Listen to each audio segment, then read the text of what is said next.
ambiance mêlée de joie et de soulagement au QG de Michel Tabarot, élu pour la 6e fois dans la 9e circonscription, avec près de 53% des voix. J'ai subi, comme beaucoup de mes collègues, la vague RN dans les Alpes-Maritimes et dans le Var, avec quelque chose de particulier par rapport au reste de la France. C'est un président d'un mouvement politique, mon président normalement, Éric Ciotti, qui a appelé à voter pour mon adversaire. Donc vous voyez, dans ce contexte-là, eh bien, nous faisons des prouesses.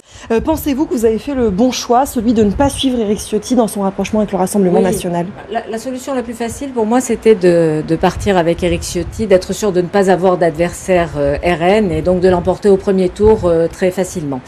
Quand on regardait les résultats des européennes, c'était ce qui pouvait tenter éventuellement quelques candidats. Mais moi, j'ai un engagement dans une famille politique depuis des années. C'est la 6e fois que je suis élue députée, que les électeurs me font confiance, que je travaille en proximité avec les maires de ma circonscription. Et si j'avais franchi ce pas, eh bien, j'aurais eu l'impression de trahir mes électeurs. Je vous rappelle que j'ai gagné dans toutes les configurations 6 élections et c'est dû à mon travail, c'est dû à mon implantation et c'est dû au soutien des élus. Vous êtes député depuis 22 ans. Oui. Est-ce que vous avez déjà vu une assemblée de la sorte dont on dit qu'elle pourrait être ingouvernable ? Non, effectivement, c'est la première fois. Vous savez, il y a beaucoup de personnes qui nous parlent à longueur d'année, et parfois de politologues, de proportionnels et autres. Premièrement, la France n'a pas une culture de coalition. Deuxièmement, nous nous retrouvons dans une situation qui semble ingouvernable aujourd'hui. Le président devra tirer les enseignements de sa décision. On pouvait imaginer ce qui allait se passer au soir de la dissolution, après une victoire importante du Rassemblement national et 3 semaines seulement de campagne pour laisser les électeurs choisir des candidats. On pouvait supposer que la colère des Français serait identique.